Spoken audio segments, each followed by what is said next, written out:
Okay, so just quickly before we create a material, let's jump into our object view. Let's create a new camera where we currently are. So just hit Command and click on a camera. And then let's just change the view to 720. And then let's just hit the lock so that we stick to the camera. And then let's just move this around a little bit. So we have exactly the same lighting as before. Let's go to our material palette, and then let's just quickly give this a render so that we know where we are. So let's hit render. Okay. So we have our sphere.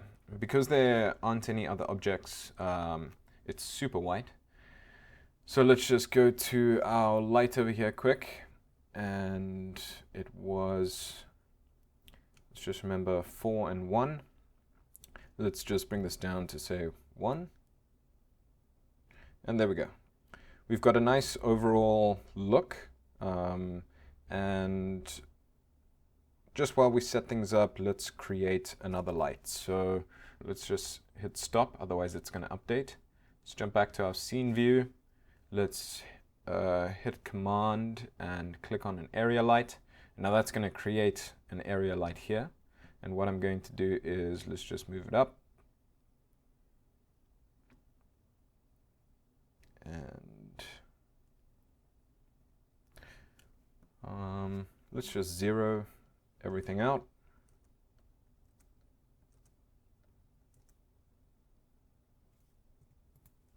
And let's move it up by, say, 5. And let's point it downwards. So now we have a light which is just above our object, so a top light. Cool. So let's go to render view. Let's save this and hit render.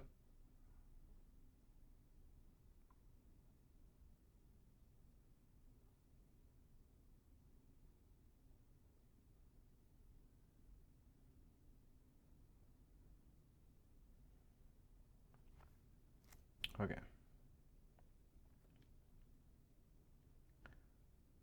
So let's get rid of this area light. And let's go back. Just stepping back here to delete 4. Okay, so our sphere is way too bright. Let's just bring back our floor. Get a bit of lighting detail. Let's bring back the wall. And that's not showing up.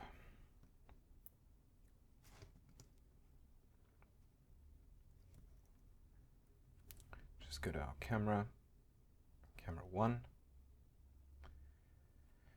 And let's go to camera 2. Oh.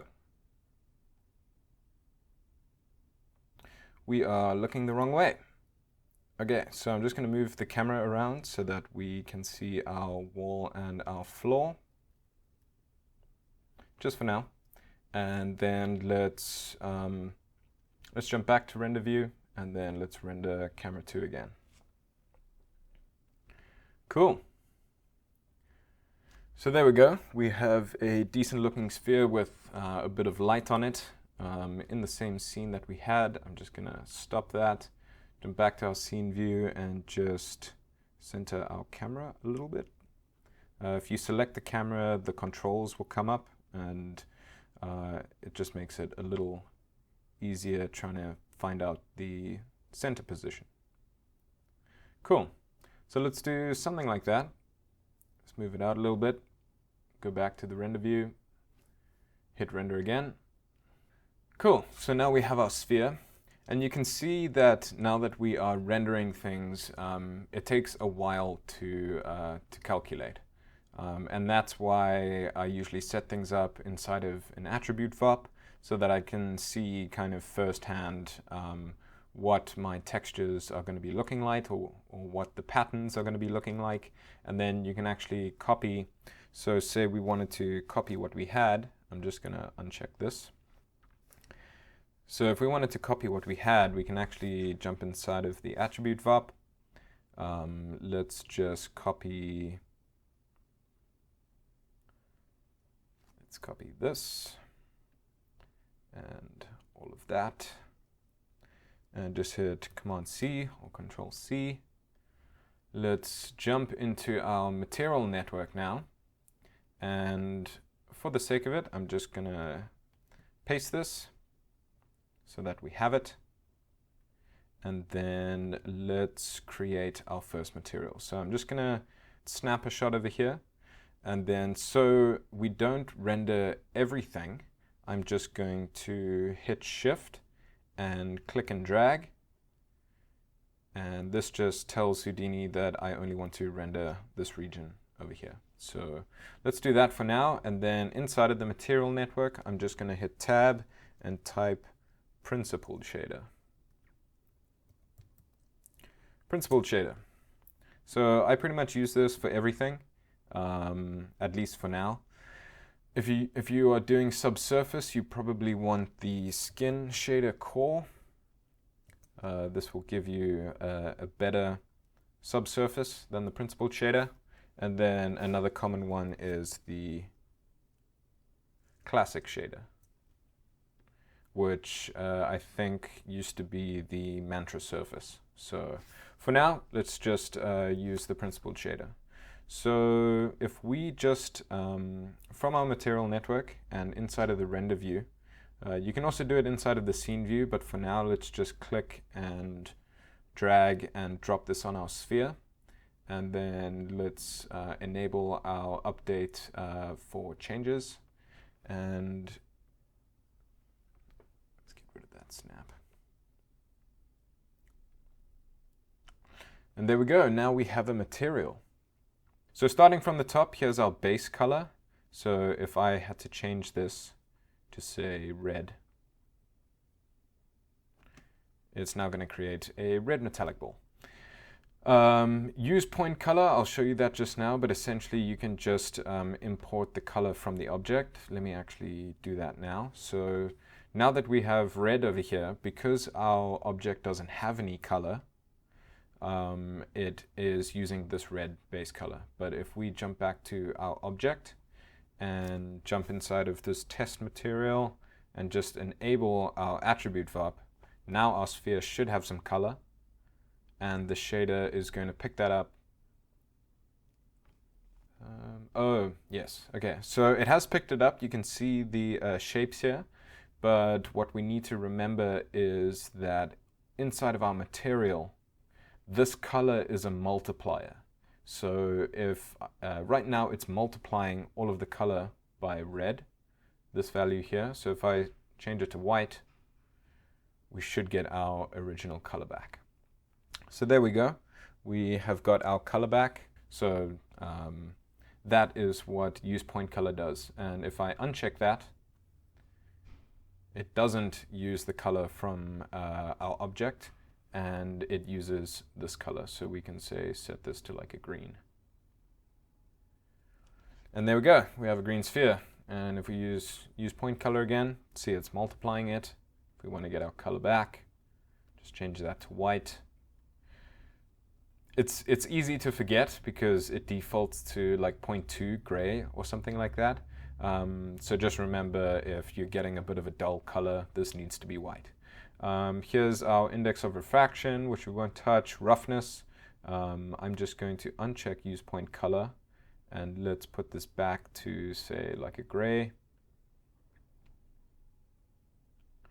And if we bring our roughness down, we should get a tighter, less diffused reflection over here, reflection all over. And then if I pump the roughness up all the way to 1, we should get a very rough surface. So even though we have reflectivity on, we are telling the render engine that this is a rough surface. So that's roughness. We'll get into that. Then there's reflectivity, metallic coat. We've got transparency for glass, and subsurface, sheen, and emission. So emission will start to, if we change this to say white, now our object is essentially a light. And emission illuminates objects, so we should notice that this is actually casting. I think if we change the color to say red. Oh. So now this ball is a red light, but you'll see it's not doing anything because we don't have our global illumination on. So if I just snap that, let's go back to our mantra ROP, and let's update this and give it a diffuse limit. Now you'll see that we actually have some color being illuminated from the ball into our scene. So that's essentially what happens when you enable this diffuse limit, like I was talking about in the previous tutorials. It will cast color from other objects in your scene. Except this is technically not the correct way to turn something into a light. If you actually want more control, you would select your object and then come up here and select geometry light. And that will hide the object and then create a light in the same shape of your object. Cool, so let's jump back to our material. Let's forget about emission. Let's just turn that off. And let's just make sure that we disabled our diffuse limit. This will double, if not triple, your render time. So usually when I'm developing stuff, I just keep that off. And if I don't need global illumination, you don't need to keep it enabled. So jumping back to our material. So metallic does exactly what you think it does. It turns it into a metal. And we should get a more metallic looking object now. There we go. We can even increase the color. Let's get like a more chromey kind of look. So now we have a metal. I'm just gonna snap that and let's bring our roughness down because now we'll really be able to see it. So now we have essentially a mirror ball, and if we pump it, say, all the way to 0.8, we have a very diffuse metal. So let's just keep this at, say, 0.3, which is the default. Let's actually take that back up to, say, 0.7. And then let's enable our coat. So essentially the coat is just like an additional reflective layer on top. So you'll notice things like, say, marble, or even some polished concretes or hardwood floors.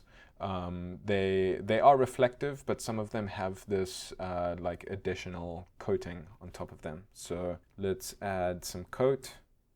We should get an additional reflective layer.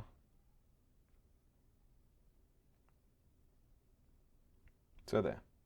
You'll see that even though we had some roughness, we do get an additional hotspot, an additional ping. There we go. And then we can adjust the coat's roughness as well, so we can get rid of that ping, or soften it if we need to. So that's coat. Let's just get rid of this, get rid of that, get rid of this. If we turn up our transparency, we should get a glass ball. There we go. It's still pretty rough, so let's bring this down.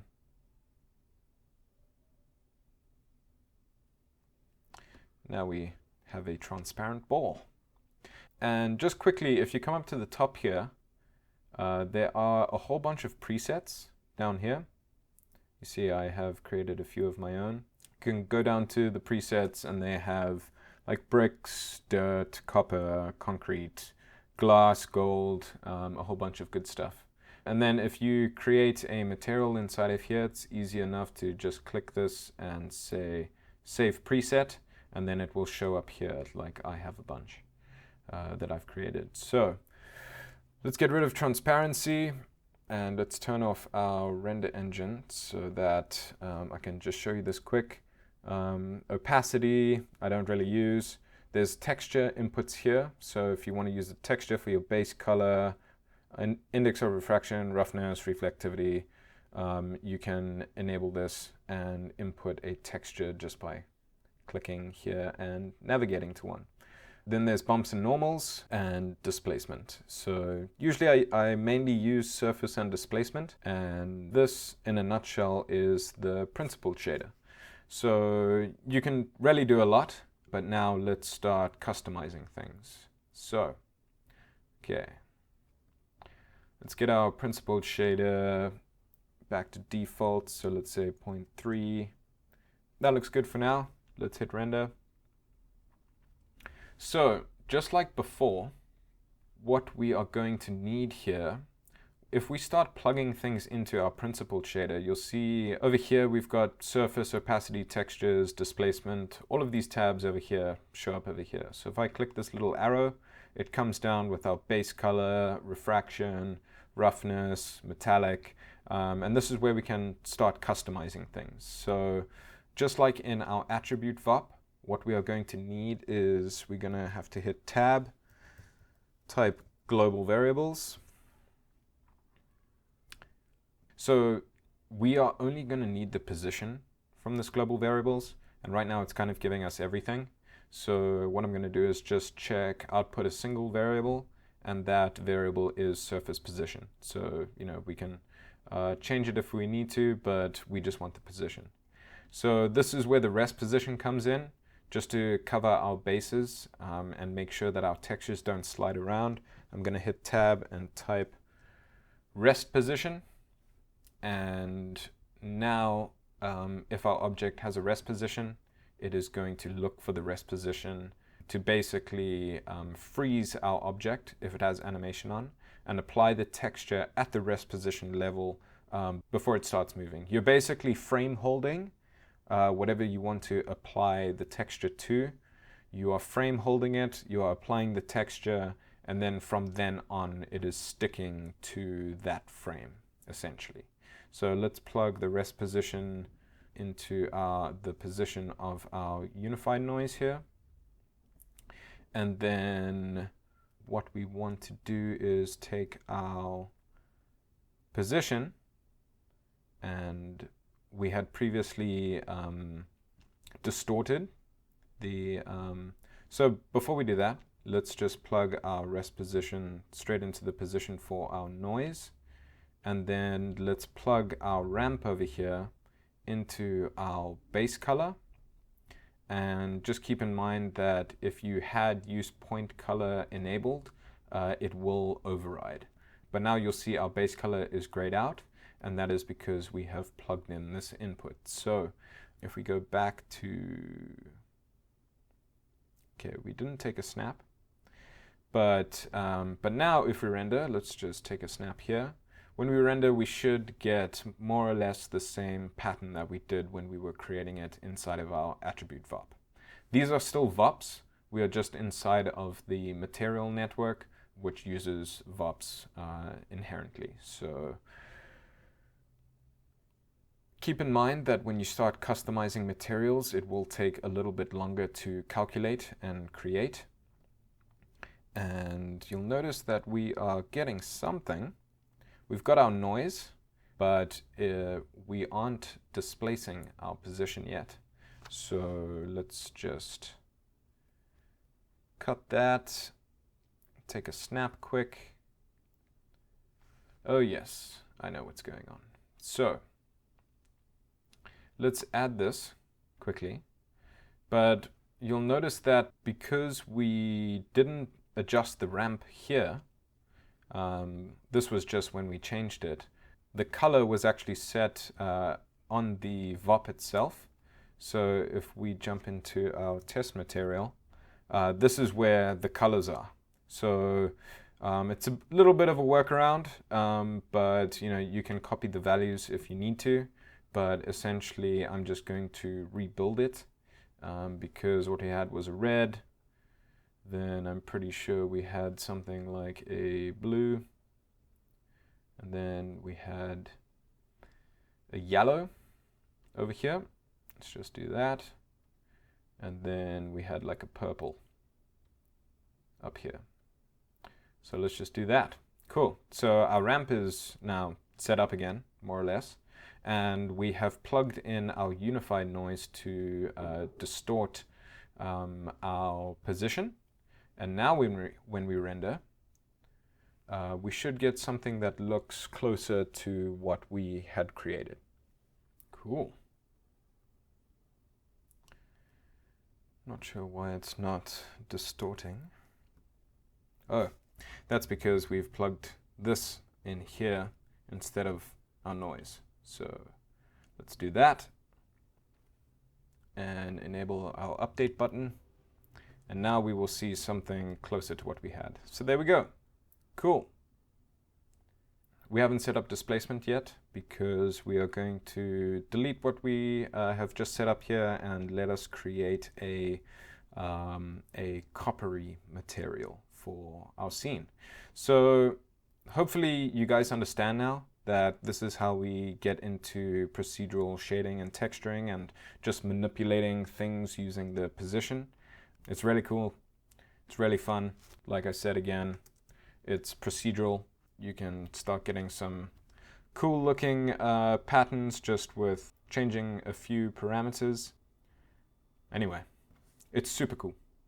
Okay, so let's set up a shader quickly that we're going to use in our scene. So let's just get rid of this and go back to a default shader. So you guys can follow along. I'm just going to speed through this because I have already set this up. But you will start to see some of the techniques in play here. So from our rest position, what I am going to do is let's throw down a turbulent noise. And I'm just going to stop the render engine. Snap that. Plug this turbulent noise into our position.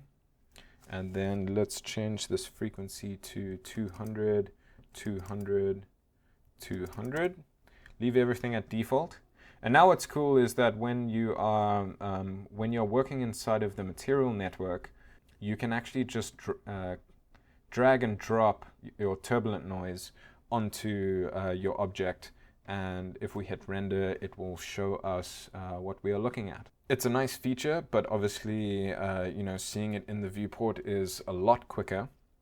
But sometimes if you're wanting to make changes and view things, it's pretty handy so that you don't have to go all the way back to the object level. So cool. So now we have this. I'm just going to throw down a fit range. And so I am just going to change this to -0.5 and 0.5. So we slide our values down a little bit. So we get something like this. And then what I'm going to do is I'm going to throw down another fit range. And then we are just going to choke this value so that we get a little bit more contrast.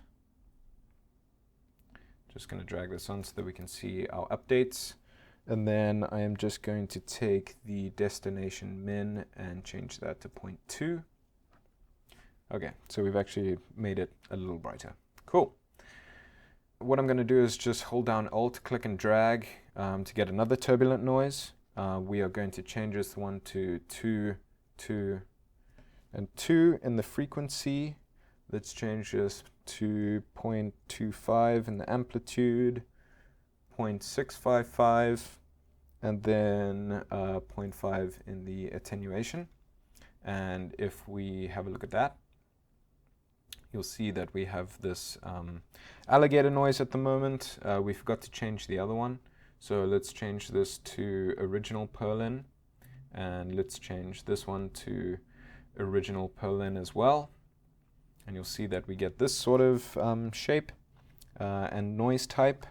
And then we're going to take these two again. Alt, click and drag.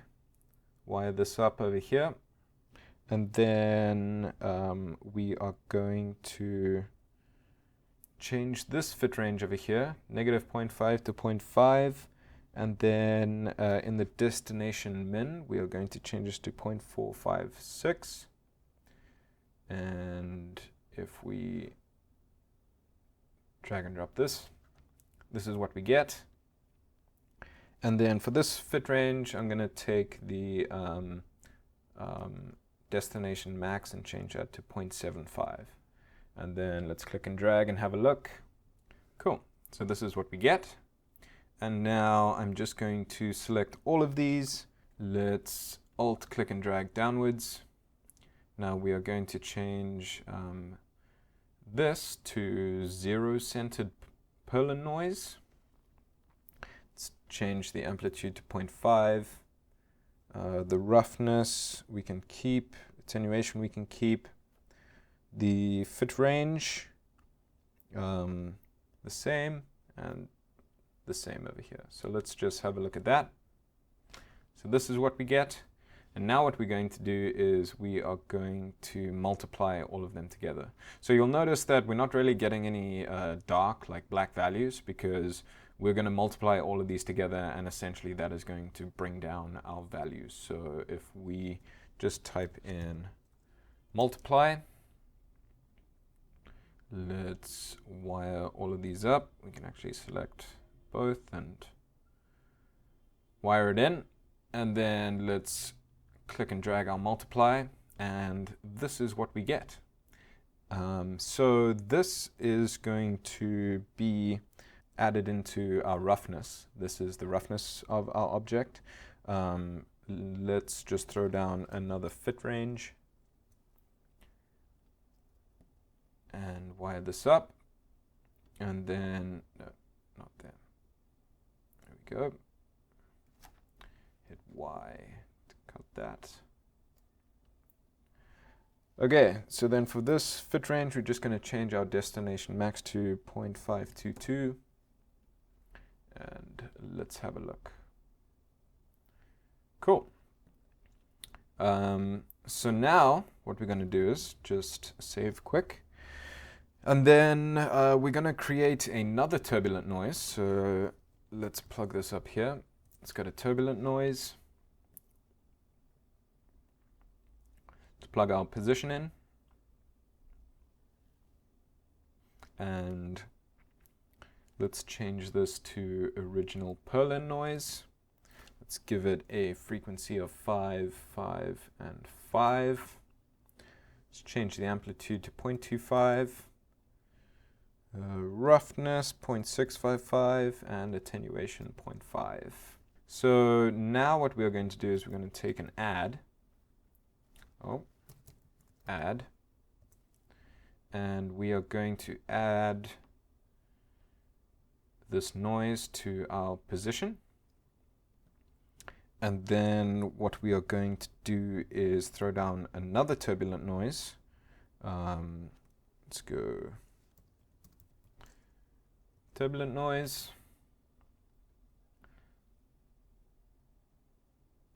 Let's change this to original Perlin again. And then we are going to give it a frequency of 50 by 2 by 2. The amplitude is 0.25. The roughness is 0.655, and the attenuation is 0.5. And we're going to plug that into our position. And let's just take a look at that. You'll see we get this cool fractal, like a Damascus kind of feel to it. And essentially, if we just plug this straight into here, you'll see that we just get this frequency. So essentially what we're doing is we're taking this noise and we are multiplying, distorting the position by this turbulent noise, and that is going into the position of this noise. So whatever this noise is, it is being distorted by this noise, and we get this cool kind of Damascus fractally feel, which is what I want for this material. So now what we're going to do is let's just put this into a fit range and wire that up. And then what we are going to do is we're going to say the source max is 0.471 and the destination max is 0.706. So we get this. We've just adjusted the values there. And then what we are going to do is we are going to add this. Let's go add.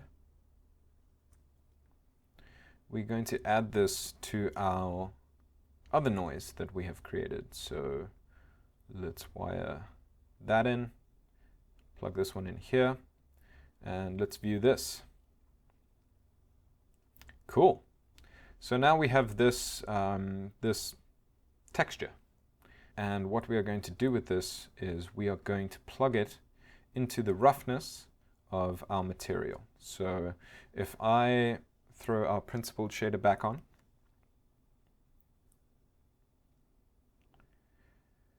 this is what we get. And because what we are doing is creating a coppery kind of material on our principled shader, we are going to turn up our metallic. So now we have a chromey ball.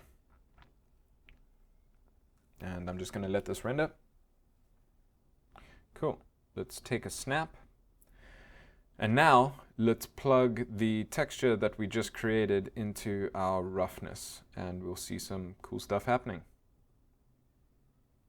So now you should see the roughness of our material is being driven by the texture that we just created. So we get a cool breakup in our material, especially around the edges of this hotspot here. So we should be able to see that our texture over here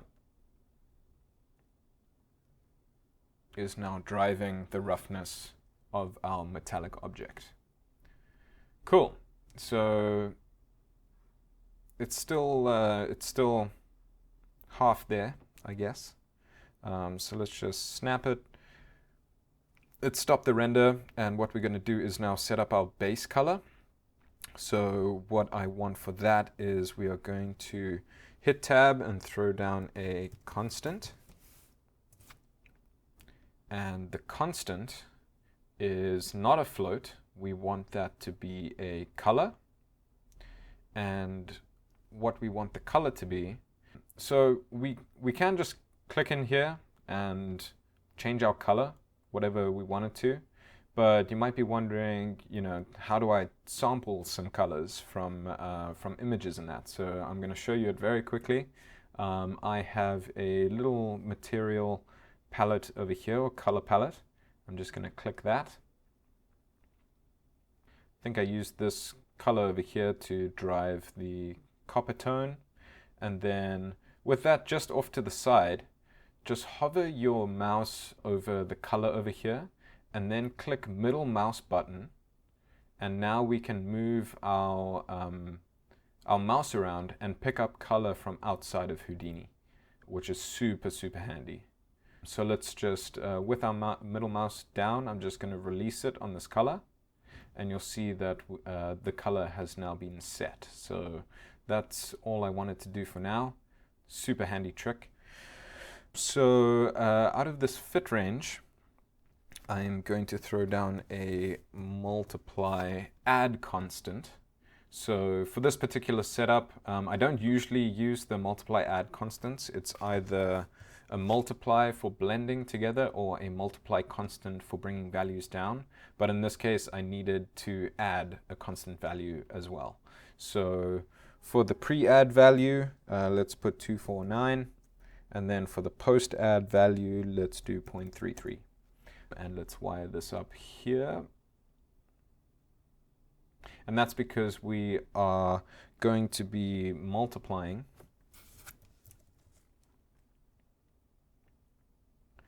our noise over here by our color that we have just set. And now what we can do is we can just plug this into the base color. And if we have a snap, yep. Now if we hit render, we should get some color and a variety of color because we're using the same noise to drive our roughness. Now we should see some cool stuff happening. So the roughness right now is mainly just breaking up this edge. If you wanted more roughness, you know, we can throw down a multiply constant. Let's plug this in here. And let's change the multiplier to say 2. And we should get a more rough object, just like that. Because we are essentially bringing up our values, and wherever it's white, it's going to be rough. Wherever it's black, it's not going to be rough.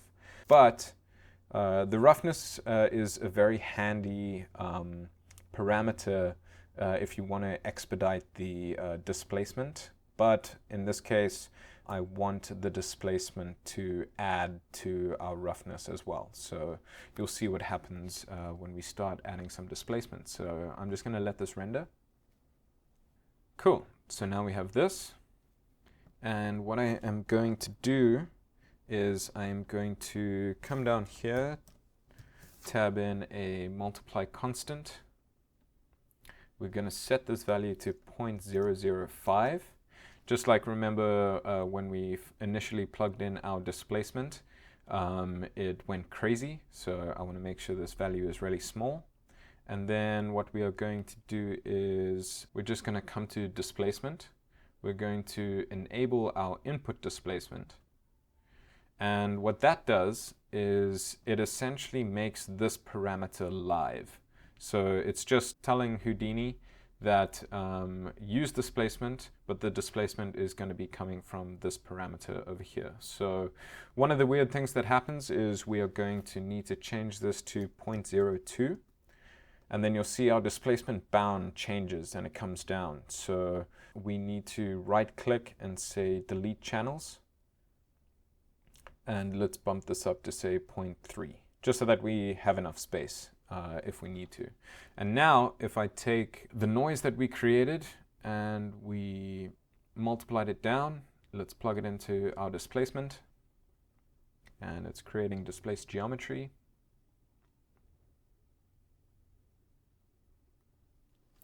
And let's see what happens. And again, you'll notice that it does start to take a little bit longer than it usually would. That's because all of these nodes over here are not cached.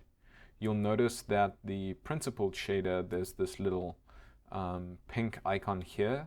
That means it is cached. And if we actually have to jump inside, or let's throw down another principled shader.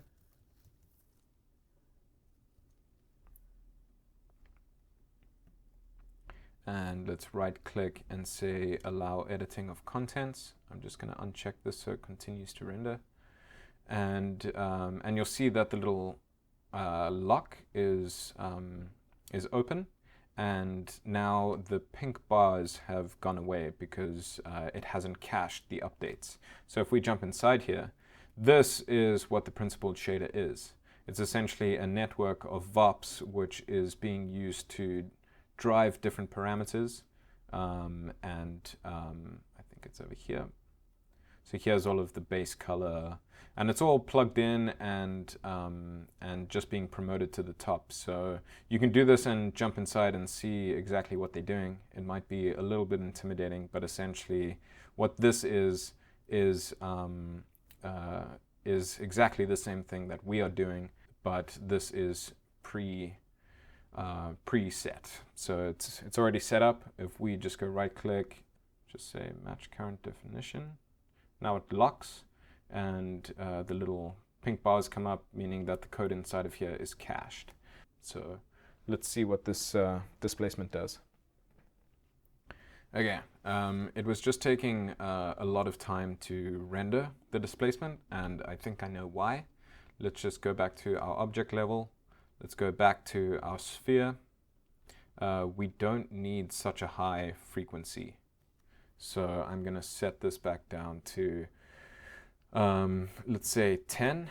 and what I'm going to do is actually change this to a polygon mesh. I just find it works better with displacement and subdivisions. So going back to our scene view, let's just change this to say 50, let's change it to 25 and 50. And then what we are going to do is actually on the object where it says render here, we're going to check render polygon as subdivisions. So it will subdivide it when it starts to render, which will give us some resolution. So let's hit render again, and this should go a bit quicker.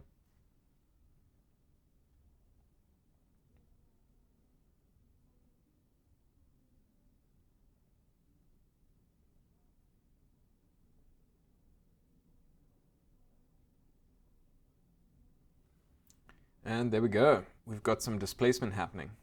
And our sphere has gotten rougher because essentially that is what displacement does. It makes the surface rough because we are displacing it. And you'll notice with these little values that we now get some scattering, and our sphere has become a bit rougher, but it has still maintained the characteristics of a metallic object. So let's just let that render. And you can see that we have gone from a pretty shiny sphere, a metallic coppery sphere with just a bit of roughness and base color. And now we have a full-blown displaced, rough, cool-looking metallic copper sphere. Cool, so you know, I can pump up the render settings to get a better render out of this, but for the most part you can see that it is working, and now we would just need to pump up the render settings to get a better looking image. But for now, that is essentially how you build and apply materials to your objects inside of Houdini.